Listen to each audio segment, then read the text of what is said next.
अस्सलाम वालेकुम, बिस्मिल्लाहिर्रहमानिर्रहीम। अपने ब्लॉग का स्टार्ट कर रही हूँ अल्लाह के पाक नाम के साथ। और आज मौसम बड़ा ज़बरदस्त बेहतरीन सा हुआ है। सुबह के 8 बज रहे हैं, लेकिन आप देखें कि धूप बिल्कुल भी नहीं है। और मैंने कपड़े चेक किए तो कपड़े भी मेरे थोड़े से सीमे सीमे और थोड़े नमज़दा थे। तो फिर मैंने सोचा कि थोड़ी देर बाद इनको इस्त्री कर लूँगी ताकि इनकी नमी वगैरह जो है वो निकल जाए। वैसे भी मैं जब भी मशीन लगाती हूँ तो कपड़े धोकर और फ़ौरन ही इस्त्री कर लेती हूँ, ताकि जब भी पहनने हों तो निकालने में कोई प्रॉब्लम ना हो और बस इंसान निकाले और पहने। नाश्ते का आगाज़ किया। बच्चों की आज छुट्टी थी तो बच्चों को नाश्ते भी आज स्ट्रॉन्ग मतलब अच्छा सा हेल्दी सा देना था।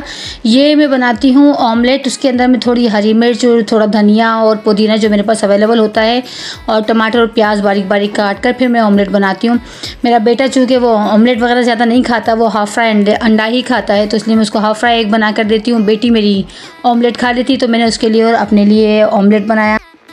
अच्छा, मैं अपने दोस्तों से आज एक बात डिस्कस करना चाह रही थी और मैं काफ़ी दिन से सोच रही थी कि हम लोग उन ख़वातीन में शुमार होते हैं जो कि बाहर जाकर वर्क नहीं करना चाहती हैं, क्योंकि फैमिली डिस्टर्ब होती है, बच्चे छोटे हैं या पीछे जो है वो हमारे बच्चों को कोई संभालने वाला नहीं है कि कौन हमारे बच्चों को देखेगा, और हम इतना एक्सपोजर भी नहीं करना चाहते। तो मैं ये कहना चाह रही थी कि आप लोगों की एक सपोर्ट, एक क्लिक लगना है, और आप लोगों की सपोर्ट से हम अपनी ज़िंदगी में एक बेहतरीन चेंज, एक बदलाव ला सकते हैं, और हम अपनी फैमिली को बग़ैर डिस्टर्ब किए उनका मतलब सपोर्ट कर सकते हैं, अपने हस्बैंड को सपोर्ट कर सकते हैं, उनका हाथ बटा सकते हैं। क्योंकि मुझे लगता है कि यूट्यूब जो है वो हमारे लिए एक प्लेटफॉर्म है जिसमें हम बग़ैर किसी के आगे हाथ फैलाए, बग़ैर किसी से गुजारिश किए, बग़ैर किसी के आगे हाथ जोड़े हम आगे बढ़ सकते हैं अपनी मेहनत से, अपनी मेहनत के बलबूते पर। तो आप सबसे यही कहूँगी कि प्लीज़ अगर मेरी मेहनत पसंद आया आपको तो प्लीज़ लाइक, शेयर और सब्सक्राइब कीजिएगा। इसके अलावा आप लोगों से कोई मतलब मुझे कुछ नहीं कहना। ये मैं ऑमलेट वगैरह मैंने बना लिया था बच्चों के लिए।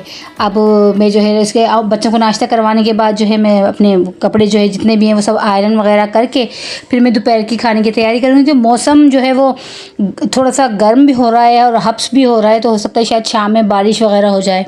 बच्चों को नाश्ता दिया और अपने सामने ही उन्हें नाश्ता करवाती हूँ मैं, ताकि वो ज़हरा जो है अच्छी तरीके से खा ले, क्योंकि वो खाने की बहुत चोर है। खाना इतने शौक़ से नहीं खाती, एक निवाला ही मुँह में घुमाती रहती है। हुज़ैफ़ा ने भी नाश्ता कर लिया था। तो हुज़ैफ़ा ये है कि मेरे कामों में कभी कभार मेरा हाथ बटा देता है कि मुझे कोई अगर काम की ज़रूरत हो, कोई चीज़ लेनी करनी हो, तो किचन में भी समटाइम्स हुज़ैफ़ा जो है वो मेरी हेल्प करवा देता है। ज़हरा भी मेरी हेल्प करवा देती है। बच्चे तो मेरे माशाल्लाह दोनों ही अच्छे हैं और दोनों ही बहुत ज़्यादा हेल्पफुल रहते हैं। इनके बाबा तो अपनी ड्यूटी पे अपने वर्क चले जाते हैं। फिर बच्चे होते हैं, कभी ये लेना वो रखना, हुज़ैफ़ा आज ये कर दो, हुज़ैफ़ा वो कर दो, अच्छा मम्मा।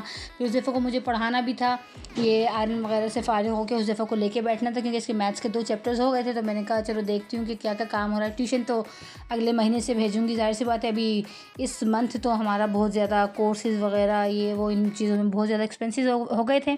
तो देखभाल के ही चलना होता है। अपनी जितनी चादर होती है उस चादर के मुताबिक ही हमें पाँव फैलाने होते हैं। मुझे ये नहीं कि पाँव मेरे या तो चादर से बाहर निकल जाए या चादर ही फट जाए। वैसे भी ये है कि मैं अपने घर के तमाम काम खुद ही करती हूँ सिवाय सफाई की हेल्प के, क्योंकि एक्चुअली मुझे बैक बोन में थोड़ा प्रॉब्लम रहता है, तो इसलिए सफाई के लिए थोड़ी सी प्रॉब्लम होती है। उसके लिए मैंने हेल्पर रखी हुई है। बाकी काम मैं अपना सारा खुद ही करती हूँ। आयरन वगैरह हो, कपड़े वॉश करने के लिए ऑटोमेटिक मशीन है। और मौसम अच्छा था, बच्चों ने कहा कि मम्मा समोसे वगैरह मंगा लें, तो कोई जाने वाला तो था नहीं, रज़ा अपनी ड्यूटी पे गए हुए थे, तो मैंने फिर समोसों का ऑर्डर दे दिया। और ये ऑनलाइन जो है सर्विस। नमाज का टाइम हुआ तो बच्चों को मैंने कहा आप नमाज अदा कर लीजिए, नमाज का टाइम निकलता जा रहा है। मैंने भी नमाज़ वगैरह पढ़ी। उसके बाद मेरा अपना इस्त्री का काम सारा कंप्लीट करके और शाम के लिए तैयारी वगैरह स्टार्ट की। शाम को बनाना था या जाना था कहीं, उसके लिए तैयारी वगैरह स्टार्ट की। हुज़ैफ़ा माशाल्लाह ये है कि नमाज़ पढ़ लेते हैं, और माशाल्लाह मैं भी थोड़ा सा फोर्स करती हूँ फिर पढ़ लेते हैं। थोड़ा बोलना पड़ता है, बच्चों को आदी बनाना पड़ता है, वरना बच्चे तो किसी काम के लिए भी एग्री नहीं होते और नहीं करते। उनको फोर्स करना पड़ता है कि भाई आप ये कर लें। जब हुज़ैफ़ा खड़े होते हैं तो माशाल्लाह ज़हरा खुद ब खुद ही खड़ी हो जाती है नमाज के लिए। तो कोशिश करवाती हूँ बच्चों को कि पाँचों वक्त नहीं तो कम से कम 3-4 टाइम रोज़ाना की रेगुलर नमाज अदा करें, तो फिर ही इन्हें पाँचों वक्त की आदत बनेगी। 5-6 बजे से ही मौसम इतना ख़तरनाक हो गया था, इतना ख़राब। ये देखें 7 बजे का टाइम है, मगरिब की भी अज़ान हुई है, और अंधेरा देखें आप, बिजली का चमकना और गरजना देखें। बादल बहुत ज़्यादा चमक रहे थे और बिजली बहुत ज़्यादा चमक रही थी, और फ़ौरन ही जो फिर आंधी चली, तूफ़ान आया और उसके साथ तेज़ बारिश स्टार्ट हो गई।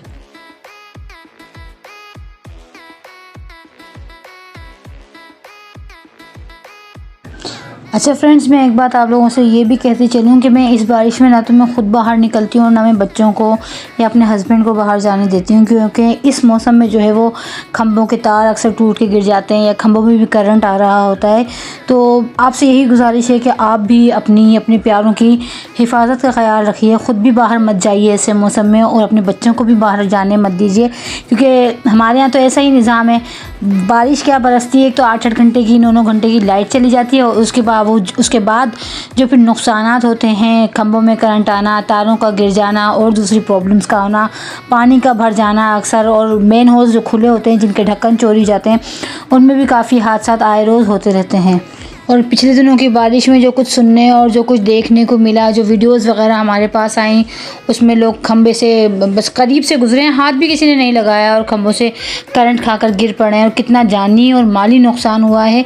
तो आप भी ये है कि अपने बच्चों को प्लीज़ बाहर जाने मत दीजिएगा, क्योंकि बच्चे तो एक तो शरारती होते हैं, फिर ना समझ होते हैं, उन्हें क्या पता है कि किस चीज़ में करंट आ रहा है, उन्हें किस चीज़ में जाना चाहिए, किस चीज़ में नहीं जाना चाहिए। ये तो हम और आप हैं जो उनके गार्डियंस हैं, जो उनकी हिफाजत फरमाने करने वाले हैं। तो अल्लाह ताला सब बच्चों की हिफाजत फरमाए। तो अपने बच्चों को ज़रूर बताइए कि बिजली के पास से नहीं गुजरे तो ज़्यादा बेहतर है। बारिशें तो क्या है, होती रहती हैं, इंसान इतना पागल भी क्या हो कि बारिश हो और बस हमें नहाना है। मैं इन चीज़ों को अवॉइड करती हूँ, अपने बच्चों को भी ये कहती हूँ कि प्लीज़ अगर आप जा भी रहे तो खंभों के पास से मत गुजरना, तारों को हाथ मत लगाना। फिर जैसे ही बारिश बंद हुई तो उसके 1 घंटे बाद मैंने रज़ा से कहा कि मुझे थोड़ा सा बीफ वगैरह चाहिए और चावल वगैरह चाहिए, वो हम लेकर आए। तो जैसे ही हम लेकर आए 10 बजे के करीब, तो रज़ा कहने लगे कि मुझे थोड़ा सा आप जो है ना वो बीफ का आप मुझे बना दो, मेरा सब्ज़ी खाने को दिल नहीं चाह रहा। ये मैंने पहले एक तरफ यखनी चढ़ाई, यखनी में मैंने यूज़ किए हैं बादियान का फूल और इसके अलावा जायफल, जावित्री और साबुत धनिया, सौंफ, 2-3 इलायचियाँ और बड़ी इलायची। अच्छा, मैं क्या करती हूँ, मैं इन चीज़ों को जो है ना वो एक दफ़ा वॉश कर लेती हूँ, क्योंकि ये अक्सर खुली सूख रही होती हैं और इनमें से जानवर वगैरह गुजर जाते हैं, तो मैं वो लाजमी धोकर फिर यूज़ करती हूँ। फिर मैंने इसमें 2 बड़ी प्याज काट के डाली और 2 चम्मच जो है मैंने लहसुन अदरक का पेस्ट डाला है और यखनी चढ़ा दी है मैंने। एक तरफ मैंने यखनी चढ़ाई और एक तरफ मैं आपको आज अर्जेंट जो है वो आधे घंटे के अंदर बीफ या कोई सा भी गोश्त बनाने की तरकीब बता देती हूँ, जो आपको बिल्कुल टाइम नहीं लगेगा। ये बीफ था 1 पाव और इसकी मैंने बिल्कुल छोटी छोटी बोटियाँ कर ली थी। इसको मैंने जो है ना वो प्याज और हल्दी और पिसा हुआ धनिया और नमक डाल के मैंने एक दफ़ा फ्राई कर लिया जल्दी। फिर जैसे ये फ्राई हुआ, मैंने इसके अंदर टमाटर डाल दिए और दही डाल के मैंने इसको ढककर छोड़ दिया। 10-15 मिनट लगे होंगे, गोश्त गल गया और उसको मैंने फ्राई कर लिया। ये भुना हुआ गोश्त रेडी हो गया था आधे घंटे में। आज शाम में ज़ारा के लिए जो है वो मिट्टी के बर्तन लेकर आए थे और बहुत ज़बरदस्त बेहतरीन क्यूट से लग रहे थे। ज़ारा उनके साथ खेल रही थी और साथ साथ मुझे बताती भी जा रही थी, मम्मा मैं ये कर रही हूँ, मम्मा मैं ये कर रही हूँ।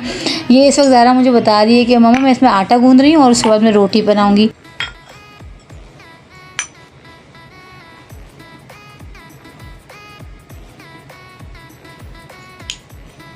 बनाओगी किस पे? चूल्हे पे बनाओ। भिंडी तो पके। पानी डालते क्या रोटी के ऊपर? भून रही हूँ ना।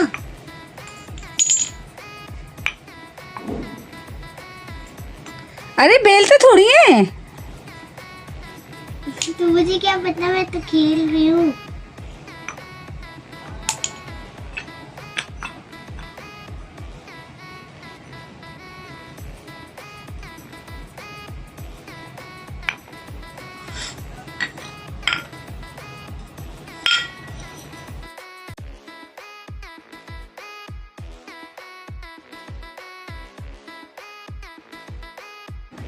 बस ये अपना रोटी और भिंडी बनाती भी जा रही थी और साथ साथ बर्तन भी धोती जा रही थी। बस इसकी अपनी मस्तियाँ हैं, बच्ची ये छोटी।